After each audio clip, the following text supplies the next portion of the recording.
Hello, I'm David Hughes. Welcome to Your Perfect Body, the podcast of the esoteric teaching community.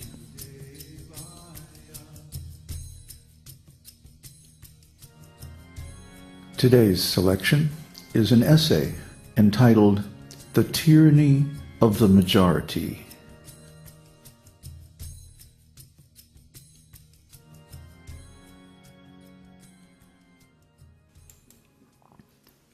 In the Western materialistic ontology, events are supposed to be objective.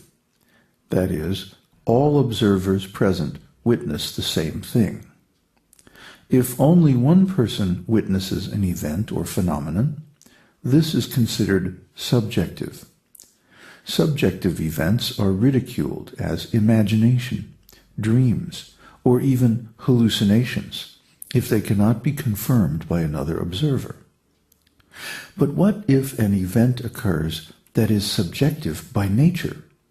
Is it real?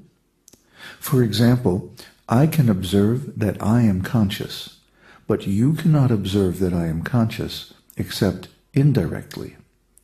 For all you know, I may be a clever automaton, and only you are actually conscious. Thus, according to Western materialistic ontology, consciousness is ephemeral because it is intrinsically subjective. In the Vedic transcendental ontology of consciousness, however, subjective events are considered as real, if not more real, than so-called objective events. Let us say, for example, that a certain person has a vision of God. Others present nearby do not notice anything unusual. Yet the person who has had the vision is deeply affected by it. It changes his whole life. According to the Western materialistic ontology, the person with the vision has had an hallucination, or even a temporary episode of psychosis. But the Vedic ontology accepts the subjective experience as real. Depending upon the subsequent effects and symptoms displayed by the person, it may even be more real than material so-called reality. What is so real about material reality anyway? When we wake up from sleep, we remember dreaming, but we say, that was only a dream. It wasn't real.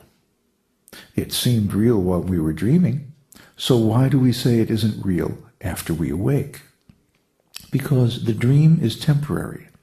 It does not persist across the boundary from sleeping consciousness to waking consciousness. Similarly, this so-called waking life is also like a dream. What happened to the body we had when we were a child? Where did it go? It did not persist across the boundary of time. And this current body will also disappear in the current of time, to be replaced by another, older body. At the boundary of death, this body will disappear altogether. It will not persist into the after-death state. So this life is also like a dream. However, the subjective existence of consciousness is eternal, at least as far as we are concerned. Can you remember a time when you were not conscious? Of course not. Therefore, as far as our subjective awareness is concerned, and there isn't any other kind of awareness, really, except subjective awareness, we have been conscious eternally. The Vedic literature says there are 4 kinds or states of consciousness: deep sleep, dreaming, waking, and transcendental consciousness. Although the spiritual living entity passes through these 4 states of consciousness in different experiences, consciousness and the living being himself always remain the same. Lord Krishna himself states in the esoteric teaching, I'm not going to read the Sanskrit because it's too long, the spirit soul is eternally the same, despite his material condition of life. We have practical experience of this. When we are absorbed in deep sleep without dreaming, the material senses become inactive, and even the mind and false ego are merged into a dormant condition. But although the senses, mind, and false ego are inactive, one remembers upon waking that he, the soul, was peacefully sleeping. Srimad Bhagavatam 11.339. We all have experience of the first three states of consciousness, deep sleep, dreaming, and waking, in our everyday lives.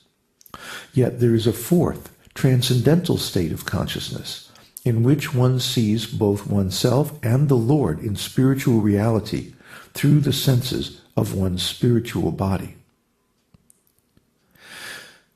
When one seriously engages in the devotional service of the personality of Godhead, fixing the Lord's lotus feet within one's heart as the only goal of life, one can destroy the innumerable impure desires lodged within the heart as a result of one's previous material fruitive work within the three modes of material nature.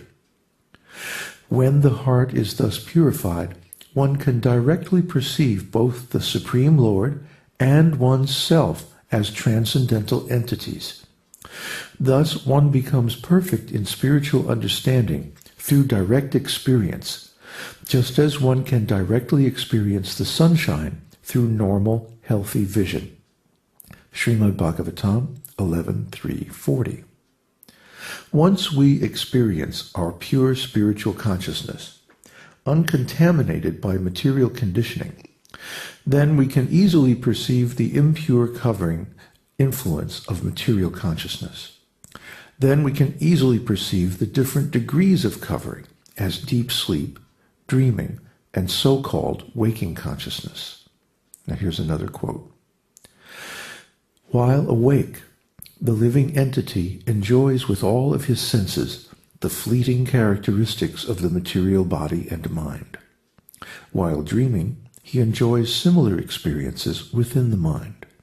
And in deep dreamless sleep, all such experiences merge into ignorance. By remembering and contemplating the succession of wakefulness, dreaming, and deep sleep, the living entity can understand that he is one throughout the three stages of consciousness, and that he is transcendental. Thus, he becomes the Lord and Master of the senses and mind. Srimad Bhagavatam 11.13.32. This meditation on the nature of pure consciousness happens automatically when we engage in the chanting and hearing process of bhakti yoga. The spiritual power of the holy name cleanses the consciousness of the living entity of millions of births of material contamination. Finally, we can understand our real identity as a spiritual being in an eternal loving relationship of service to the Supreme Personality of Godhead. Krishna continues, "You should consider how, by the influence of my illusory energy, these three states of the mind, caused by the modes of nature, have been artificially imagined to exist in me. Having definitely ascertained the truth of the soul, you should utilize the sharpened sword of knowledge acquired by logical reflection and from the instructions of sages in Vedic literatures to completely cut off the false ego, which is the breeding ground of all doubts. All of you should then worship me, who am situated within your heart."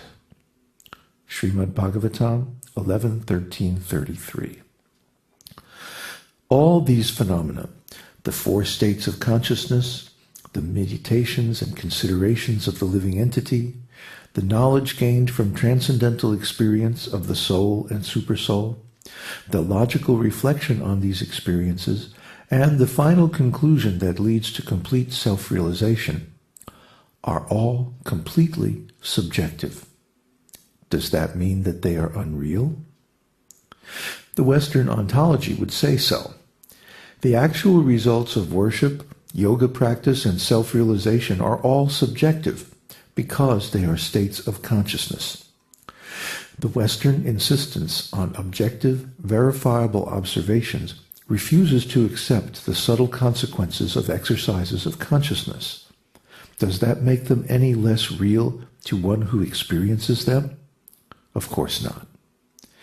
The Western ontology is great for building things and fighting wars and such, but it is simply crippled when it comes to understanding consciousness. We cannot let the tyranny of the majority sabotage our spiritual growth